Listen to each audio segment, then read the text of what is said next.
The moment our fellow geeks, dweebs, nerds, and other unfortunates have been fervently waiting for has finally arrived. It's time for TMI, Confessionals of the Nerd Kind. And now, your hosts, Jeff Nerf Herder Chandler, Jim Kaiju Baker, and Mike Mjolnir Evans.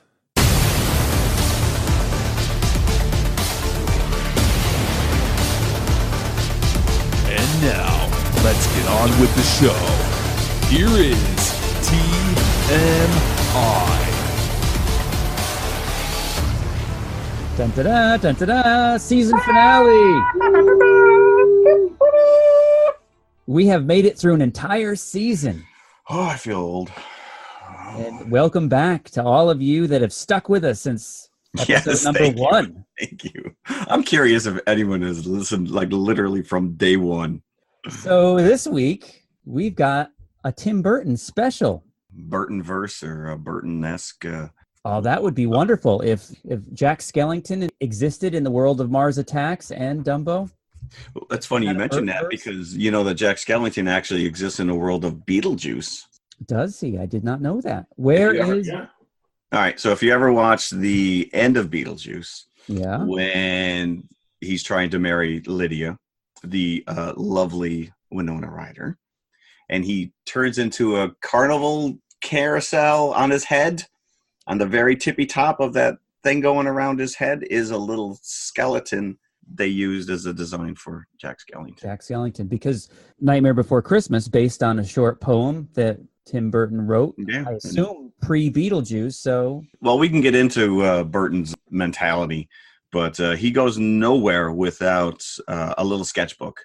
And I think that the MoMA actually did a retrospect on some of his work. He just carries this little sketchbook and a watercolor, and he's constantly doodling these characters. And that's where probably 3/4 of the characters from Nightmare Before Christmas came from.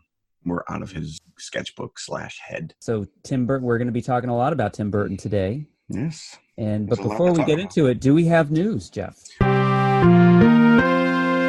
We have one little bit of news. I'm not even really sure if it's news per se, but I thought it was cool enough to just bring up, which is there is a new Chucky movie in development. Anybody who grew up in the 80s knows a little demonic doll. There was how many movies? 18? Bride of Chucky, Chucky Returns, Chucky Electric Boogaloo. I'm trying to remember now. But anyway, so they're doing a revamp of this. I never got into those because obviously it was a little too disturbing for me. But it was revealed that the actor doing the voice of Chucky is... Any guesses here, boys? You had to take a wild guess. Somebody That's his real voice. I thought Chucky was real. Oh, you thought Chucky was? No, actually, Chucky does all of his own voices. They're just dubbing him. Because he's got a little kid voice. Emmanuel Lewis. That would be brilliant. Oh, that would be awesome. No, Mark Hamill. Really? Mark Hamill, who's made a name for himself doing voiceover work, most notably the Joker in the Batman animated series. Wow. So I assume this is a reboot of Child's Play. From my understanding, it is complete reboot. It is not Child's Play number 16 or what have you. No, Bride of Chucky, none of that stuff. We're going right in for... I don't even know if it's just called Child's Play.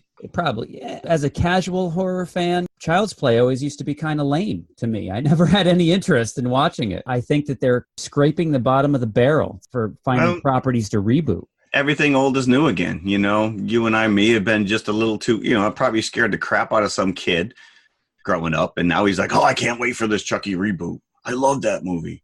Because I have to say, the Lion King reboot, I have no interest in, but I will say that this Aladdin reboot is growing on me. Yeah, this is the first time I've seen a trailer for it before Dumbo, a theatrical trailer, and it looked pretty good to me. Yeah, no, it looks really true. And of course, we'll get into Dumbo, which it's a beloved Disney movie, but the story is very truncated. in the original, so they did expand upon it, and I did like that. And before we get out of the news, speaking of reboots, I read that Sony is going ahead with a Masters of the Universe reboot live action movie. And they're casting Skeletor right now. And it will have Sheila, and it will have Prince Adam. It will have He-Man's alter ego. So we're going to have Battle Cat. I hope so. You have to. How can you not? And it has a character called Zodak, who I'm not familiar with from the cartoon or the... Is his head spin around? No, is that Man? I can't even remember now. Boy, I was not a big... I didn't collect or play with those toys. We were talking about, before we get off the news, let's expand further upon our story of the Alien play that was put on by the North Bergen High School in New Jersey. It's just blown up online. It's taken a life of its own, which is pretty amazing. And it's garnered the attention of Ridley Scott, who sent them a letter of thanks. A cease and desist? A letter of thanks that they staged Alien, and apparently a check for some unnamed amount that he sent to the drama club. Yeah, he gave him money. To reimburse him for the child labor? And then he ended his letter by saying, I hope you do Gladiator next. So, and perhaps the check was to help them along with that. Maybe. Yeah. That's to cover the cost for the CG tiger. And then, Jeff, you said that you heard that Sigourney Weaver visited the school. Yeah, there was a video. There was a video floating around that it looks like she went to the school, or at least sent them a video. Either way, it's getting a lot of attention. Now, since last week, have you actually seen the photos from the show online? I've seen bits and pieces. I haven't actually clicked on the article and read it, but I have seen like little snippets, and there's a couple little videos. Yeah, so I'm surprised 20th Century Fox has not shut them down. I know the costuming is just amazing, especially on the spacesuits. I'm not really sure how they got it so close, but they did it for a budget of $5,000. That's a huge budget for a high school musical without Zac Efron in it. Thank you. I'm here all week. All right, but yeah, that's all the news. So let's get into Dumbo. So what are our feelings on the original animated version? One of your favorite Disneys growing up or not? Was it not even on the radar? No. It is probably something I saw on Sunday night Magical World of Disney. Wonderful World of Disney. I apologize. I've mentioned before that it's probably the shortest Disney movie. It is 64 minutes. See, I said it was under. Well, it's in just its entirety. But that's. I mean, everybody knows Dumbo. You couldn't go to Disneyland without riding the Flying Dumbo ride. That was probably my son's growing up. It was one of his favorites. He's gone through phases with Disney movies, and he had a Dumbo phase. So I've watched Dumbo quite a bit, probably in a very short time span. I would say of 6 months, I've probably seen it like 10 or 12 times. So I'm very familiar with the cartoon. Just some background on it. Made in 1941, the fourth full-length Disney feature. Saved the studio from what is known as Walt's Folly, Fantasia, which was a... Hey, give him credit, man. Give that man credit that he won, 3 movies in. He's like, I'm going to try something completely different. And Pinocchio even wasn't as big of a box office hit as Snow White was. So Dumbo kind of saved them from financial ruin, you might want to say. I don't know if it was that extreme, but they really wanted something streamlined and short. They did that purposefully. From time to time, people ask me, which is the favorite of all the pictures that we've made? Well, it's the one that you're going to see right now on this program. The story of the little elephant with the big ears, Dumbo. From the very start, Dumbo was a happy picture. It really started from a very simple idea and, like Topsy, just grew. We weren't restricted by any set storyline, so we could give our imaginations full play. In other words, if a good idea came to us, we put it in the story. It was really a happy picture from the very beginning to the end.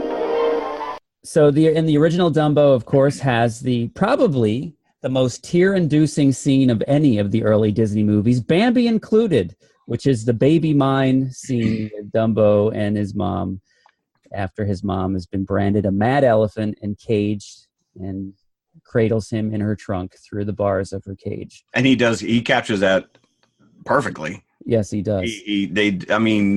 There's a lot of new stuff that's going on in this movie, but that is one that he went back and he cribbed directly from the animated version. So Dumbo was a big hit for the Disney Studios back in 1941. So that put them back on the playing field of full-length animation. It's a pillar in the Disney annals. So to remake this as a live-action movie is risky.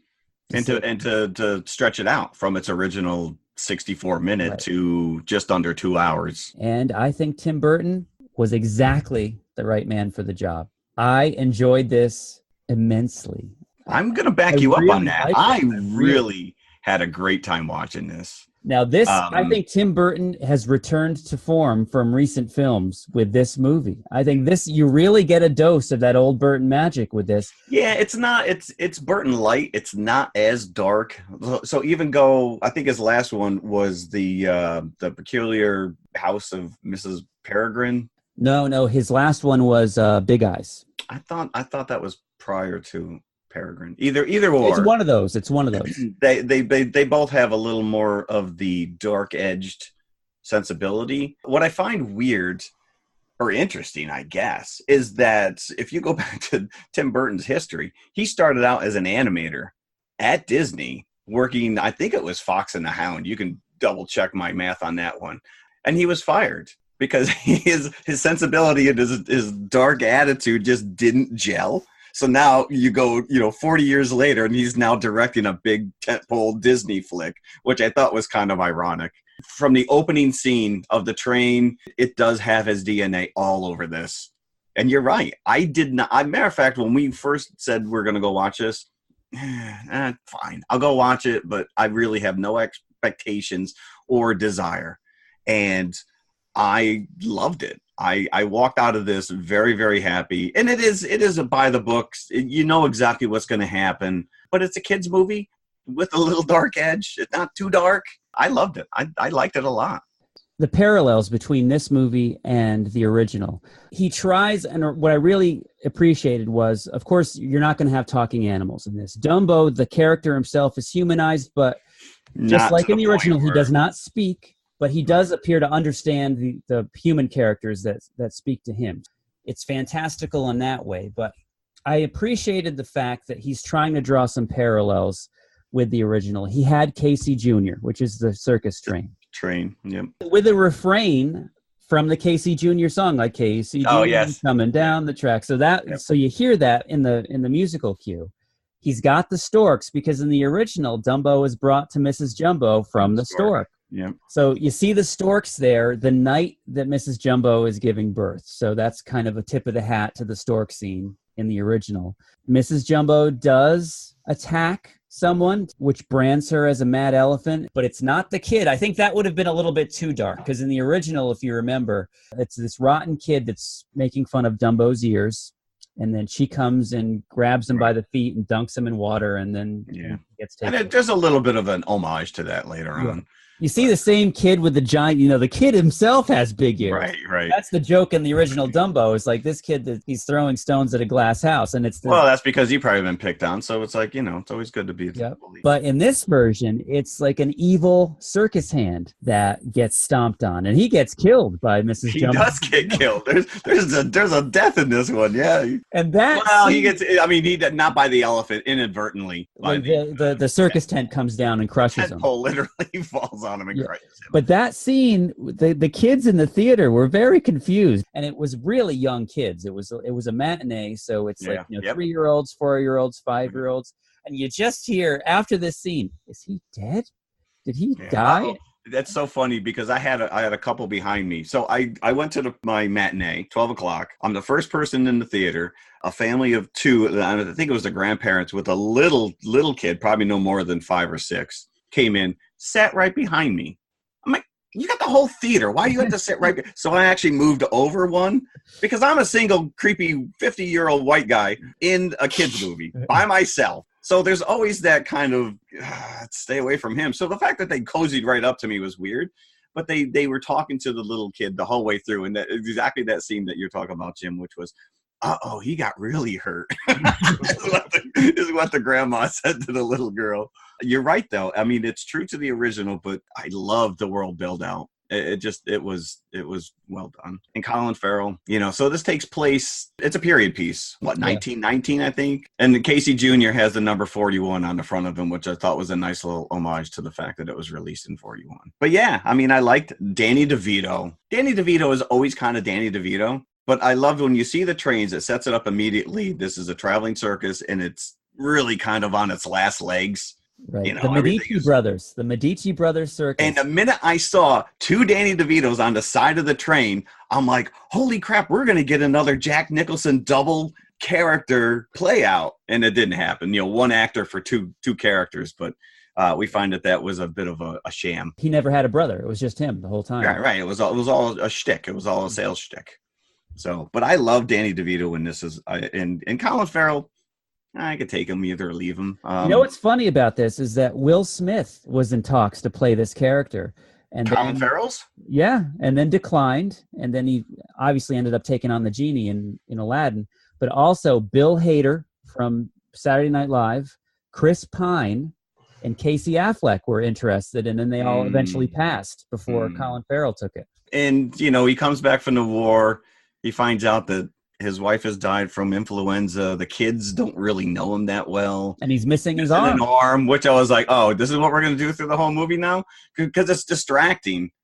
So that type of stuff takes me out of the movie, because now I want to know how they did it. You know what I'm saying? Because they're interacting with him, and he has only one arm. And you're like, all right. So that also caused some discontent in the theater. Like, why does he is missing an arm? What happened? Yeah. And the kids immediately are like, I'm not touching you, which was a weird kind of a thing. But so in its insidious way, it was kind of dark, I thought.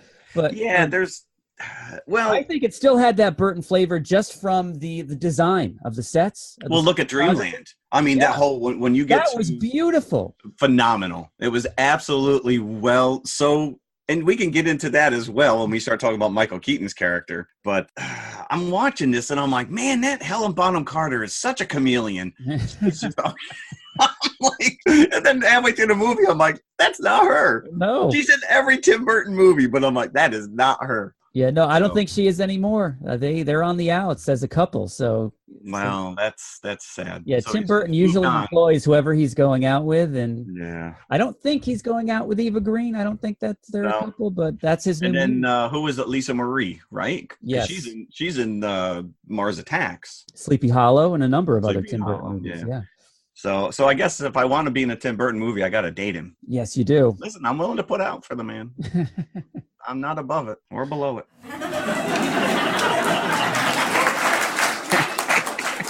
Although I have infinite love for Danny Elfman. Danny Elfman to me can do no wrong, except for that soundtrack to Planet of the Apes. That was lazy on both their parts. So getting back to Dumbo, as we were saying, it does have a lot of parallels with the cartoon. Timothy Mouse makes a cameo. Yep. In his little ringmaster outfit as well. Poor little guy. There he goes.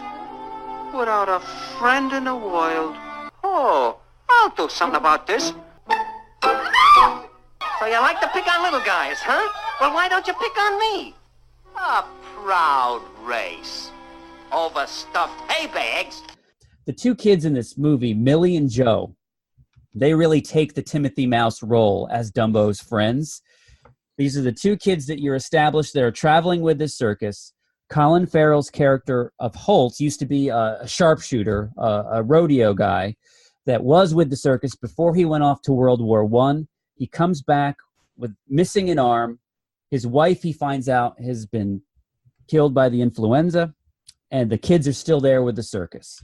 So he can't really do the old rodeo job that he used to do, so he ends up taking care of the elephants. And Mrs. Jumbo is also a new arrival to the circus right when Holt shows back up on the scene, and she is pregnant, and she has baby Jumbo, who is referred to as Dumbo after it's revealed that his ears are gargantuan, and the first crowd that sees him just unleashes a torrent of peanuts and garbage down upon him as they're laughing. Another dark section of the movie, which I realized that we're apprehensive about. Rudolph the Red-Nosed Reindeer just cribs from this. significantly. Yeah. So in the 41 version, Dumbo does not know that he can fly until the very end of the movie. After he goes on his champagne bender and sees the pink elephants. Which, again, what we were talking about Right. is a phenomenal scene in this movie. It really is so well done. But and I don't know original, if there's a combination of the... Oh, he's drunk. He's drunk. That's why he sees them. Yeah. Well, there's a throwaway joke in there, too, where I think after, when he first flies, and they realize that they now have a star, and one of the clowns comes running up to his cage, and he has, like, a bottle on him, and Medici throws him, and he goes, hey, no alcohol near the elephant. Which is kind of a throwaway joke to that scene. Right, but I was thinking that was a buildup for the actual pink elephant scene that would come later, he would eventually drink that champagne. I guess they thought it was a little too, because what kid's going to walk out here and go, hey, if I take a sip of my dad's bourbon, maybe I'll see some pink elephants. Right. But in the original, after he goes on this bender, he and Timothy Mouse wake up in a tree, and they don't know how they got there. Then the crows come in, and there's not an inflammatory crow in sight here. No crows in sight. If you're wondering. the kids really do kind of replace those. So Dumbo flies. So at the very end of the animated version, they get out of the tree. Dumbo flies, and then it ends with Dumbo being the star of the circus. Once they realize that he can fly, it's really brought on very early on here because the kids almost immediately realize that he can fly. Well, you want to see him fly. Yeah. So you know the story at this point. Yeah. So he becomes the star of the circus. At this point, word travels, and it gets the attention of a character by the name of V.A. Vanderveer. Vanderveer, which is that's a mouthful right there. Yeah. Kind of a cross between Walt Disney himself and P.T. Barnum. And there's a weird meta Disney commentary going on here with his character and his worlds. That I'm surprised Disney let them get away with because it really is. Park, yeah. And Vanderveer, you realize very early on, is not a great guy. He just wants to exploit Medici for Dumbo. He hires the entire circus troupe just to get his hands on Dumbo and then fires them a little bit later in the movie. Yeah, that was a long stretch just to get him to the park, just to say, all right, by the way, you're fired. And so then Dumbo becomes property of Vanderveer, and what was the name of the park? Was it Dream Park? It was Dreamland. Dreamland. Well, and Tomorrowland was already taken, right? Tomorrowland. Yeah, exactly. But that's exactly what it looks like. Is Tomorrowland. You actually had your Hall of Wonders. You had a bunch of really spot on Disney, not cliches, but homages, I guess. The Island of Horror, whatever, was kind of cool. Yeah, and it's all very steampunk looking. We've had a theme running through the show for the past few episodes of these steampunk designs popping up in these recent movies, and this is no exception. So Vanderveer sets up his girlfriend Colette to fly Dumbo. So there's some long training sequences during the middle of the movie where Dumbo's trying to learn how to fly with somebody on his back. Bonjour, Millie. Joe. So I got to teach you to fly? I know how to fly, ever since I was a child. They taught Dumbo to fly, no?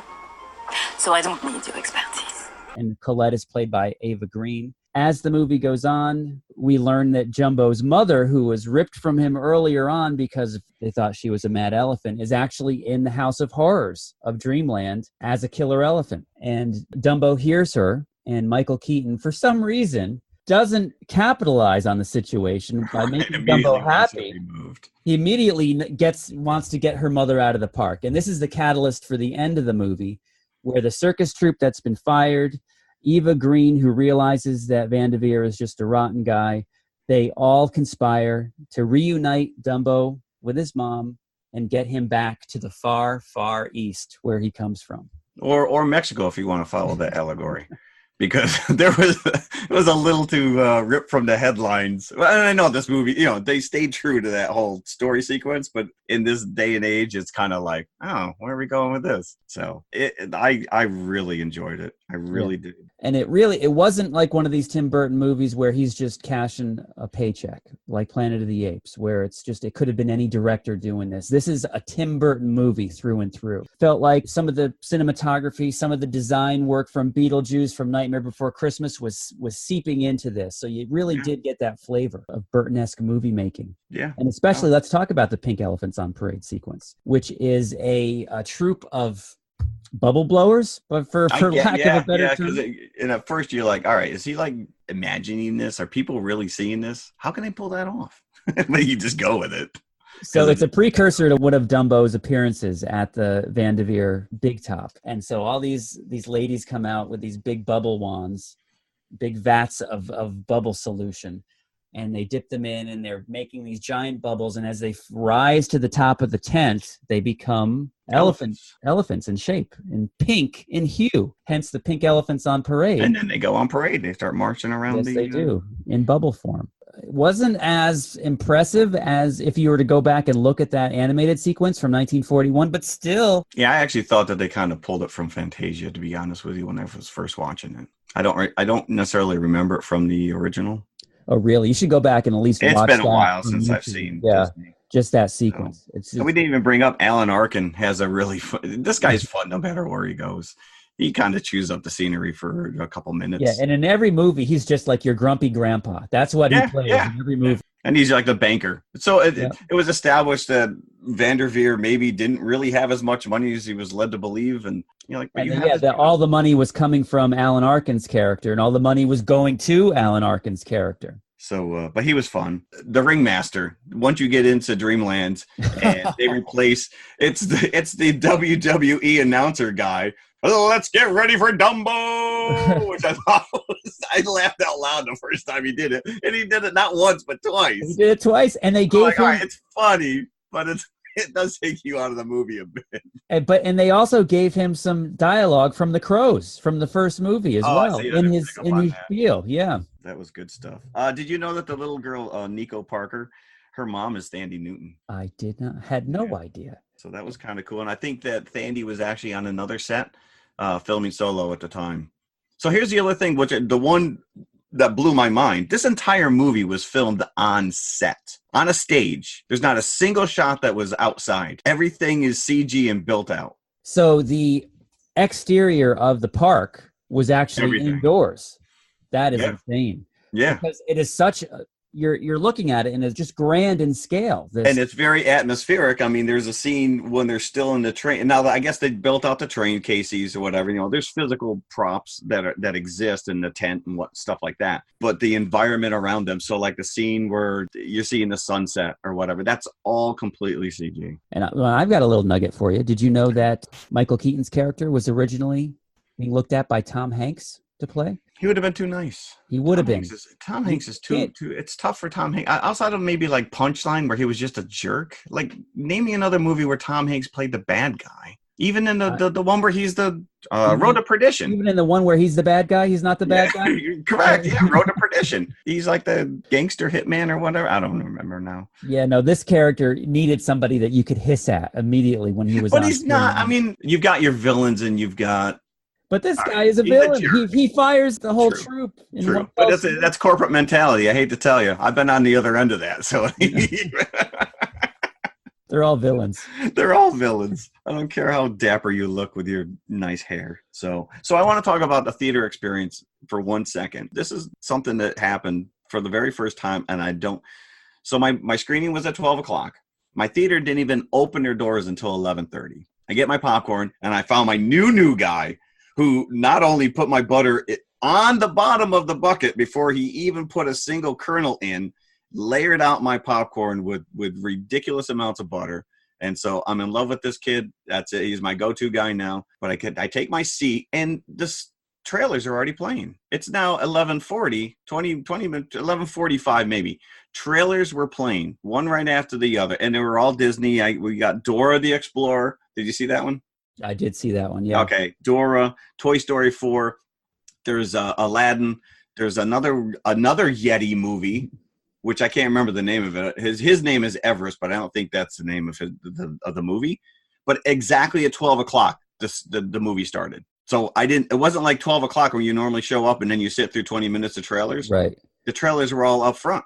So I had people coming in late because, you know, you build in that 10, 12, 15-minute window before you even sit down. So I don't know, because it was an animated movie and because it was a kid flick, or if this is something new that Regal is doing. You see, I think I like that, actually. I kind of like the trailers, but yeah, you are right. When you sit, especially us, I mean, you know, we all got stuff going on. We go out of our way to go watch these movies. and you know when you sit down at 12 o'clock that your movie's not even going to start until 12. I know, especially if it's a 3-hour movie. If it starts at 12, you know you're not going to be out of there till close to 4 o'clock. Oh yeah, I'm taking a colostomy bag with me when we go.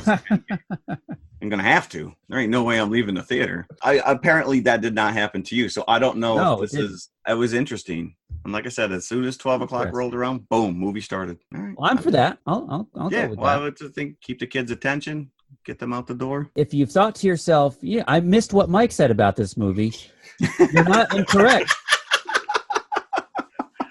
Yeah, I didn't make this movie. No. Have you ever seen the original, Mike? I have indeed. I think everybody's seen the original at one point or other. So listening to us, does it make you want to see the movie? You know, it does, because I was sort of like where you were, Jeff, which was like, I'll go see it.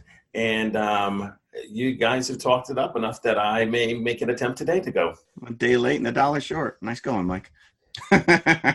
So what kind of buckets, Jeff, would you give? I'm going to go 3.5. Maybe a little bit higher. 3.5. I'd give it 3 3/4. Okay. Yeah. Just shy of 4. Yeah. See, I might have to match you on that, but at least I really, it surprised me. So, and I think box office wise, it did not do that great this weekend. Well, making back $170 million budget is just too much weight on its shoulders, I think. Yeah. You know, how So right. I'm guessing. Well, and so go back to, you were talking about Dumbo as a character. You never once don't believe that this elephant exists. I don't even know if, Mrs. Jumbo was CG or if she was a mix of live action elephant, because you're now bordering on that whole, you don't even care. Again, the fact that 3/4 of the environment was fake, you just go with it. Yeah. But Dumbo's adorable, very emoting. Like you said, they did a really good job of kind of not straight up true elephant, but bordering on that cartoon and emotive with the eyes. Now, did you get a tear in your eye during the baby mine sequence?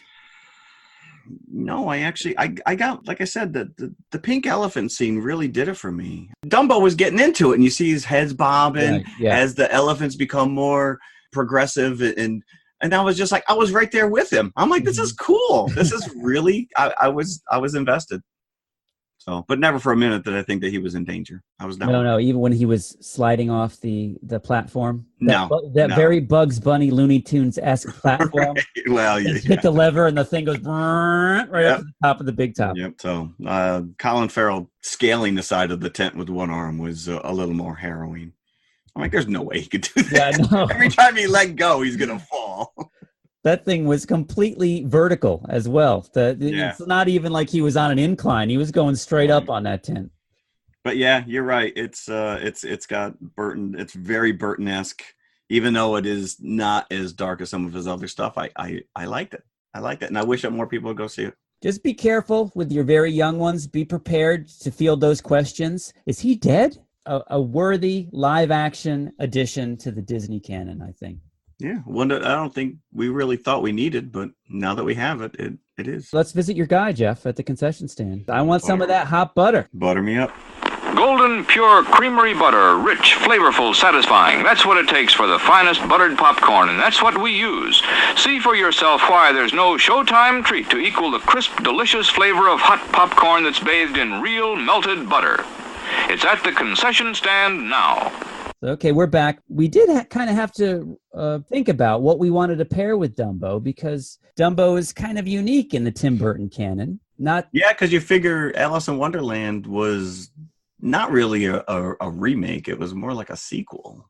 Yeah, it was. Right? Of those existing characters. So it's not like where he's taking existing property and just remaking it.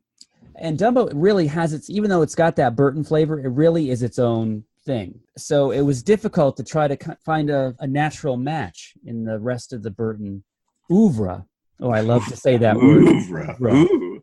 You should get that looked at. So we just kind of came up with, okay, what did we want to watch? Right. There's a point where you're just like, I haven't seen Mars Attacks in quite some time. Mike's never seen Mars Attacks. To this day. I still hasn't seen Mars Attacks. Well, I've seen it. I just haven't heard it. And Jeff, now what's your history with Mars Attacks? I knew of it. I've seen it multiple times. But did you see it in the theater when it was released? No, I did not see it in the theater. Now, again, we brought this up last week. This came out 1996, the tail end of 1996. So it was a good probably 5 months after Independence Day was released. Yeah, I was going to say Independence Day. It got unfavorably compared to Independence Day. It's apples and oranges. It's two completely different movies, even though the premise is the same, aliens taking over the Earth. I read something, Tim Burton gave an interview at the time. He said, this is like the Mad Magazine version of Independence Day, which is true. It is very apropos. And this is based on the 1950s Topps trading card set that came out. It is, which I wasn't familiar with at all because they were banned back in 62. And they're actually really sought after, highly valuable on the secondary market. So the script was made around the storyline of these cards, which apparently, I didn't get a chance to really look at the cards up close. I just looked at some of the artwork before we recorded. But apparently it was a set of 55 or so cards. Something like that. The story of a Martian invasion and an exploratory team from Earth that goes to Mars after they find out what their weakness is to destroy them at their core, at their base. And apparently the card series featured some graphic gore, implied sex. A lot of graphic gore, yeah. That's why they were banned. They were torture, parents. They were pretty racy, and they were all illustrated, gorgeously illustrated. And what he did was, I guess once he decided that Warner Brothers went out and got the license to make this movie. He went and pitched it. And there was 2 series. There was Mars Attacks, and I think that there was Dinosaurs Attacks. And he was hemming and hawing on which way to go with it. And then when Jurassic Park came out, he's like, all right, well, I can't go down the dinosaur road. So he went down the alien invasion road. And then, of course, he rode the coattails of Independence Day, which was a little too late. He literally took those cards and just kind of threw them on the floor, picked out visuals that he thought were cool, and then just incorporated them into the storyline. So you got the giant robots. You got, your guys getting not even eviscerated. They're atomized, and nothing's left but skeletons. But blood-covered skeletons. Sometimes green-covered skeletons. Sometimes green, sometimes red. Which I guess it make a cameo in Beetlejuice at the end when they're in the DMV, for lack of a better term. The 2 main characters, Gina Davis and I guess that there's a green and a red skeleton in the background. So Beetlejuice is the source of quite a bit of Tim Burton's imagination then. Tim Burton is very, well, we'll get into that as well. So originally he meant this to look chintzy. He did not want the special effects to be state-of-the-art. He wanted the aliens to look kind of cheap, and he wanted to go with a classic stop-motion effect to begin with, but he figured that was, once they tried it, it was too cost-prohibitive and lengthy a process.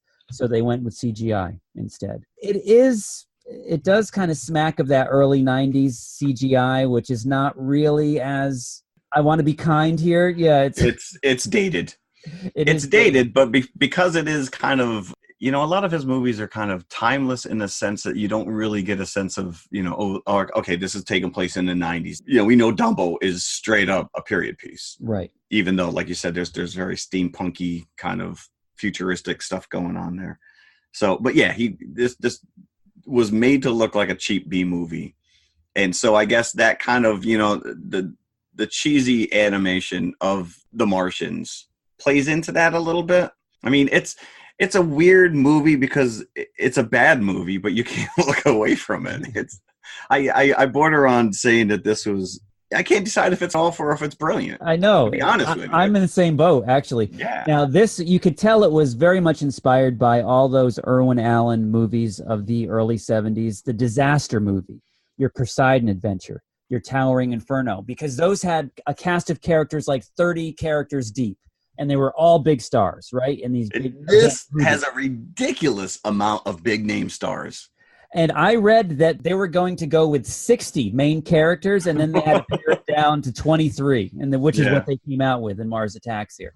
And Jack Nicholson plays 2 characters. He does. And I was really hoping that those 2 characters would meet at some point, but it did not happen. That would have been a monster budget issue. Yeah. Right there. You would have been, I can't do that. But Jack Nicholson plays one of his characters is the president, Bill Pullman's counterpart from Independence Day. Yeah. This is a very dark movie in itself, even though it's funny and it's more of a comedic thing, but the aliens just kill relentlessly. And you never really know with the Ack Ack, Ack Ack, what they're saying. because you think, is the human's translator device does not Well, that's work? a running joke, right? Yeah. Which is they come down and they're all, the guy's got the translator, he's fighting with it, and we come in peace, and the guy, they come in peace, and he releases a The dove. funniest scene in the movie, I think, to me, is that hippie guy. We come in peace. They came in peace. They come in peace and releases the He dove. releases the dove, and that's a cheesy animation. That the dove's flying over the crowd, and he just pulls out a weapon and shoots it, and then just starts annihilating. So the big question is, were their intentions peaceful until that dove made an appearance? Who knows? You don't know. Were they coming down here purposely to just destroy us? Why even bother getting out of your ship then? And then it's funny, they send out a message per the translator that they're very remorseful what happened out in the desert. Right, so let's have a second meeting. Let's have a second meeting. Let's address Congress. And so it's funny, the Martian ambassador whips out what you think is a gun, but it's like a ticker tape where it's his speech written down. And so he's like, Ack Ack, Ack Ack, Ack Ack, Ack Ack, Ack Ack. And then the gun comes out immediately, and then he destroys Congress. And then the old lady is like, they killed Congress. But like you said, there's just a ridiculous amount of people in this movie, Pierce. And some of them just, a split second. Like if I didn't see Christina Applegate's name in the credits. Yeah, I didn't catch her in the movie at all. No, she's Jack Black's girlfriend or sister. Oh, that's her? Yeah, and she's in one scene. And even Jack Black, this has got to be like his first movie. He's pretty young looking. With the short hair, the girth not there. Yeah. Natalie Portman. This was pre-professional. No. Professional was 94. So she was younger in the Professional. Oh, yeah, 96. Yeah, I'm sorry. Yeah. But her acting in this is not much different than Princess Amidala.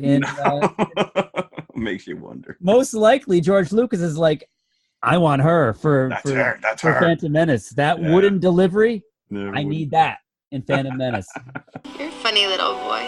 You're a pilot? How long have you been here? You're a slave? I'm sorry. I don't fully understand. This is a strange place to me. Danny DeVito's in it. Not for very long. Not for very long. No. Pam Grier is in it. Pam Grier is in it. You got Paul Winfield. Tom Jones. Tom Jones kills it. I'll tell you. I dragged my wife to a Tom Jones concert, and it is still one of the greatest things I've ever been. And that also is a highlight. The very end with Tom Jones, the animals just flocking to him at the end. He's badass. He's absolutely badass in this movie. Tom Jones. You can't tell me that Tom Jones is not the coolest person on the planet. Did you already hit Sarah Jessica Parker? Michael J. Fox? Michael J. Fox. Glenn Close. Annette Bening. Tom Jones. You said Tom Jones. Martin Short, who was in our movie last week. Yes, he was. And he plays a little, hey, ladies. Like Lisa Marie. Tim Burton. Lisa Marie. She plays the alien female. Right. But is it really an alien female? Is it just an alien male dressed up in drag? Yeah, that's because they all look male. So, yeah. Anyways, Rod Steiger. Yes, as the warmonger, right? Yeah, he was probably one of the more well-established actors. Pierce Brosnan. Who was just coming off of GoldenEye, so he was probably one of the big box office draws of this movie at the time. Yeah, he's got a little more screen time. Between him and Sarah Jessica Parker, they got a little more screen time than some of these other people. Yeah. There's a guy, Orlando Jones. Was that Orlando Jones just using a weird first name? I wouldn't think so. Yeah, I don't know. I don't know who that was. Jim Brown, he's got a running storyline. Joe Don Baker, and then the other kid is Lucas Haas. Yes, posse member of Leo DiCaprio back in the 90s. I think that was his claim to fame. Yeah. So, yeah, like you said, just a ridiculous amount of big-name stars. And some of them are just a throwaway. Yeah, and the movie kind of in itself is throwaway as well. It does not take itself seriously one iota from the get-go. It's just totally a goof. It's like a Mystery Science Theater episode without the head at the bottom. Yeah. I think that their floating heads in the jars predated Futurama. You got the giant robots. It's got a very Doctor Strangelove vibe to it in certain scenes, especially when you're talking with the government and the big screens and all the guys sitting around the table. And at one point, after the first attack, and Jack Nicholson kills it as the president. And I can't even do him justice, but he goes on TV and he says, I just want people to know they still have 2 out of the 3 branches of government working for them, and that ain't bad. And I'm like, Like, thumbs up, Prez. Thank And you. I love the impassioned speech he gives at the end to the Martian ambassador, where it's just movie cliches that he's throwing at him, and then he ends it. Why can't we all just get along? Right. And I have no recollection whatsoever of that opening sequence where the kids the cows on fire. With the cows running down, on fire, which looks so bad. Is that a barbecue? You smell barbecue? And then you just see this giant stampede of cows aflame. So, as we were discussing before, I'm not sure if I liked this or not. You know, it was fun to watch, and the aliens were cheesy in a very entertaining, fun way. They are, right. And it's fun to kind of... But it really is just a mishmash of all these characters kind of like together in this movie. And it's the build-up takes a very long time to get to the actual attack. So I think there could have been at least 15 minutes cut out of the beginning of this movie so we could get to the good stuff. Just get to the good stuff. Well, you establish all these characters, but you're right. Half of them don't even interact with each other. Yeah, it's true. So, they all got their own little storyline. Some of them going absolutely nowhere. And lots of them are killed just immediately, like Michael J. Fox. Yeah. Michael J. Fox. Spoiler alert. Yeah. He also lost a hand. What's up with Burton and losing limbs? It's a theme for the week. It is a theme for the week. So yeah, I'm not sure about buckets for Mars Attacks. Yeah, it's a weird animal for sure because it is so unique and it's such. I haven't seen it in a while, but I tend to think that if I was flipping channels and I came across it, I'd probably watch it. Just because it is nonsensical and it's brainless. Yeah, it's just one of those movies where if you're flipping channels, as you said, you got nothing better to do, and then you're just sit there, you get sucked into it. Then at the end of it, like I just wasted it, and I could right. I could have vacuumed the living room. I was watching it the other night, and my wife's friend came in, and she watched, and she's like, "What are you watching?" And I'm like, "It's Mars Attacks," and she looks at me like I have 3 heads. Like I'm like, "All right, well." Yeah, it's one of these cases where the memory of it is better than what the actual movie is. I think I was more excited to see it than I actually was watching it here. Well, we cross it off our list. And Mike, if Mike didn't know any better, he would have thought that this had no dialogue at all, this movie, because this is an old, I don't think they've ever remastered this thing, so I don't know if it even exists on Blu-ray or not, but, we frequent our local libraries to get these DVDs, and my copy of Mars Attacks, as probably was Mike's, is probably from the dawn of DVDs in the late 90s. It's one of those where it has a double-sided disc, widescreen on one side, full screen on the other. Yeah. And as soon as I put it in, the movie starts, no menu, right? It just starts. There was no dialogue for me in the first 5 minutes of the movie. It was just the music, like the scene with the cows running down on fire. The characters are saying stuff, but I didn't hear anything. And so then I finally figured a way to get to the menu, and I realized that the default was music track only. Which is weird that you even have that option. Yeah. And are there that many musical soundtrack people out there that are like, I just want to watch the soundtrack. So Mike, the same thing happened to him, but he thought it was the movie. He thought it was the whole thing. He thought it was a silent movie from Mel Brooks. Yeah. And I could not get to the top. Well, I finally said, this is just ridiculous, after The Martians land, which has got to be like 40 minutes into the movie. And so I go to YouTube, and I'm like, all right, let's see what's going on. And I'm like, well, there's sound on this YouTube thing. And then I spent like 10 minutes trying to get to the top menu, and it would just keep replaying from the beginning. So there's a point where you're just like, I that's it, I'm done. That's it. Yeah, that was it. It's Danny Elfman. He got his hands into the mastering process somehow. He made that the default. Yeah, buckets. I don't know. I wouldn't even give it 3. I don't think. I was leaning at least toward 3 because I gotta be. It's unique. It's original. It's we just got done talking about why are more studios not coming out with original content, and yeah, it's based on an obscure trading card from the 50s, but it is its own thing. So you gotta kudos for Warner's to actually getting on board with this. And I don't know, did it make money? Was it even? It did make back its budget. It cost $70 million to make before advertising. So in box office, it did $101 million. So I think it probably just broke even. In Martianese, that's Ack Ack, Ack Ack, Ack Ack, Ack Ack. I'm going to go 2 3/4 buckets. 2 3/4. You're full of the 3/4. I am. Yeah, I'm going with 0. The soundtrack didn't sway you, huh? No, it did not. No. Poor Danny Elfman. So what do you got? How many buckets, Jeff? 3? I'll give it 3 just You'll for give it the 3? sheer novelty of it. So looking back, do you think there's a Tim Burton movie we should have covered in its place? Beetlejuice immediately jumps to my mind because we've mentioned it like 5 times in here. And I think it's more true to what we think of as a Tim Burton movie. I think you're right. So that leads to our confessional, actually. Confessionals. What is your favorite Tim Burton movie?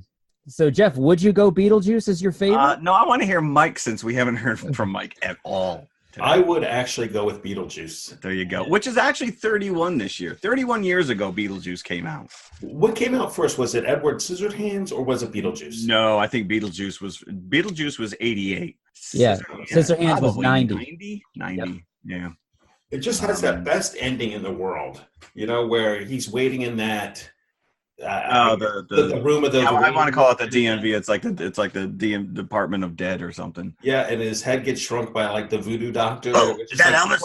Which is also Michael Keaton. If anyone has never seen Beetlejuice, and I will tell you, I just saw on Facebook somebody had posted 2 pictures from Facebook or from Beetlejuice, and in the comments section somebody wrote, "What movie?" And I'm just like, oh, if I can, like, really? Come on.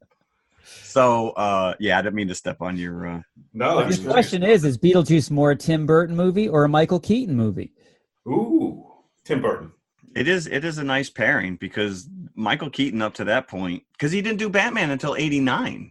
So this was pre-Batman. It was. And what did we have? Mr. Mom before that? Night Shift? Both good movies.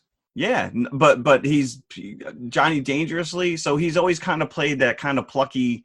That's why I think in Dumbo it was kind of fun and refreshing to see him as a bad guy. Although I will say, Spider-Man: Homecoming, he killed. I know the Vulture. He absolutely killed it as that character. And I don't think they ever refer to him as the Vulture in that movie. I mean, you can't do any better than the Banana Boat Calypso song, where he possesses the family as they're sitting around the table and all the shrimp come to life.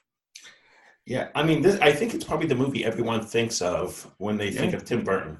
Yeah, it is. It is probably, a standard that he either lives up to or down to, except for those people who don't know what it is, which just blows my mind. But again, 30 years ago, I mean, whole generations of people have come and gone. But that's a movie we grew up with. I saw it in the theater. Did you see it in the theater? I saw it in the theater. Yeah, I don't think I did. So it was an HBO for me. As a matter of fact, I think it may have been like there's a scene where he's trying to get Winona Ryder's character Lydia to say his name for the 3rd time. Oh no, I'm sorry, Gina Davis's character say his name for the 3rd time, and he's trapped in their little model. Yeah, and he kicks over the tree, and then he goes, "Knight of a model," and he grabs his cross, honk honk, and it's just it's just so. It is so cartoony, and it is so unlike anything I had seen up to that point. So yeah, that's a great movie. We should have watched. We should have, yeah. Yeah. What a shoulda. Oh well. Yeah, so you want me to go next, Jim, or you want to go? Go ahead. I'll go next. I'll go next. It's on the tip of my tongue, so let me blurt it out. I'm going to say Nightmare Before Christmas. Now he did not direct that. He did not. That was Henry Selick, but he did produce it, and it's based on his story, his original poem. Yeah, and like I said, all probably 90% of those characters came from his sketchbook. Yeah, that he carries with him. And talk about being steeped in the world of Burton, even though it is directed by Henry Selick. It is so 100% a Tim Burton movie. Or is it a Danny Elfman movie? Yes, that's the music there. Danny Elfman does all the songs for Jack Skellington. And that's the just a perennial viewing experience between October and December in my household. And every time I watch this thing, I see something different in the background. That's another one I saw in the theater and was blown away by it. That's all stop motion too. It's completely, when you look at the bonus features on the DVD about how they did that, and just creating all the different faces for all the different expressions on just one of the characters. Yep. Just the craft that goes into that and the amount of time just blows my mind just to watch that, knowing how many people have their hands on these figures and just patiently moving them in just a milliliter just to get that movement. Yeah. And especially if there's more than one thing moving on the screen, it just blows my mind how they can keep track of that. Keep track of it all. Right, because it's not like a computer where you build it out and you animate it and then you run it back and you're like, oh, that's got a glitch right there. I mean, how many outtakes are there where a head falls off or something or a shadow? I mean, everything's got to be perfect when you shoot, and that's a precursor to like Kubo and the Two Strings. You know, this really it's a lost art form, but you know, you got that Studio Leica, which is really kind of, you know, keeping it alive. And I've got a personal story to relate about Tim Burton and Nightmare Before Christmas. We're local to the Hudson Valley, New York. Well, Mike is based in Connecticut, but we're local to the Hudson Valley, New York. And Tim Burton did some work on Nightmare Before Christmas at Vassar College, from what I understand, in Poughkeepsie, New York. And at the time, in the early 90s, when they were working on this movie before it came out, I was working at a bookstore in the Poughkeepsie Galleria Mall. Ooh. And it was a slow weekday, right? So I'm sitting there behind the counter, and who walks in but Tim Burton? No way. Marie. Was she in her alien costume? She was not. No, she did not glide in, you know, without. But it was undoubtedly them. Really? At first, I thought he's unmistakable. He is unmistakable. It was either Robert Smith or Tim Burton. The Cure was touring at the time. The Cure was touring at the time. And you were probably losing your freaking mind. I was, and I did not have the courage to walk up to them. They didn't buy anything, so they left the store. I'm going on break. I followed them. You started. Nobody else seemed to realize who that was, and they were just wandering, they were just randomly walking around through the food court, through some of the, you know, clothing stores, and. So this is how normal people live. I kept a respectable distance, but and that restraining order is still in effect, right? Were you spotted? I was not spotted. No. And there was he had no security guards. There was nothing. No. Nothing. I had no concept of what I would say to him if I approached him, so I just kept the distance and watched him as they left the mall. Wow. Well, so it's so funny that you mentioned that, because I just saw this morning that A-Rod and who's his new wife?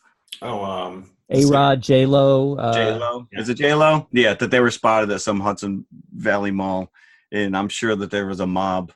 So it's like, you know, cult of personality. Meanwhile, you got a genius like Tim Burton walking around. Nobody cares. All right, so here's the cool thing, which is all three of us have a different movie, because I went with this first. Not Frankenweenie. I went with Pee-wee's Big Adventure. Wow. Pee-wee's Big Adventure just blew me away. This was pre-college. It was 85, so it was probably the summer before I went off to college. And it's a movie that I'm sure that 3/4 of the people I was with did not appreciate it for what it was, but it's just become an indelible romp for me. It's a great movie. So many memorable lines. And the same thing with Beetlejuice. And even Nightmare Before Christmas, it is a great, great movie. But I went with Pee-wee. Yeah, and that's, again, two huge creative forces colliding there, Paul Rubens and Tim Burton. And he was at the height. I mean, Pee-wee's, listen, I watch Pee-wee's Playhouse every week. And whatever that word of the day was, you had to scream. Which was great and inventive in itself. So you realize, because you again ask yourself, how much of this movie is Tim and how much of this movie is Paul Rubens? Yeah. Just a mix of both. So here's the takeaway, which is our three top Tim Burton movies are when he's paired up with another, you want to say a like-minded creative force, when it's not necessarily. And I know that Johnny Depp has become his really, we talked about his muses. Johnny Depp is pretty synonymous with Tim Burton. Yeah. They've been in how many movies together? And he's the constant, I think. A lot of actors come and go, but Johnny Depp. There's a point where, all right, find someone new. Yeah. At least he wasn't in Dumbo, right? He was not in Dumbo. Yeah. He was not. Could you see him as Holt in Dumbo? No. I really couldn't. No, it would be a completely different movie. He'd probably have fake teeth and a wig and, right, and it's not, it's not about you. All right, so there you go. We could definitely mine the Burton universe again. Oh yeah, I'd like to find out one day if all these were connected. That'd be great. It would. Like they're in a shared universe. Yeah. Burtonverse. If Beetlejuice and Batman showed up together, yeah, that would. Worlds collide. Hey, you look like a bat. Pull my finger. So, gentlemen, this is it. The end of the first season. We survived season 1. Our listeners survived season 1. Kudos to you. We just sit here behind the microphone making jokes. You're the ones that have to endure it week in, week out. And you're the ones that somehow found us week in and week out. Maybe they're trapped on a spaceship somewhere being forced to listen to us. Perhaps, yeah. Maybe they have robot friends, making fun of us. And please, if you listen to us, let us know. Send us an email or something. It's just like sometimes it feels like we're speaking into the great void. So carrier pigeons. How about carrier pigeons? So again, our email, tmipodcast2018@gmail.com, tmipodcast2018@gmail.com. Let us know how we're doing. Yeah, you can also find us on the website. We have a website. It is www.tmiconfessionalspodcast.com. Rolls right off the tongue, doesn't it? Yeah, I know. What? It does. So, we tried. I guess all that's left to say is I'll see you next season. All right, cool. All right, let's wrap this up. That's it. Wrap it up in a bow, baby. Season 1 complete. Ciao. Good morning. It's nice to see you all again. I just have a few minutes for questions, so let's get started. You're a pilot? How long have you been here? You're a slave?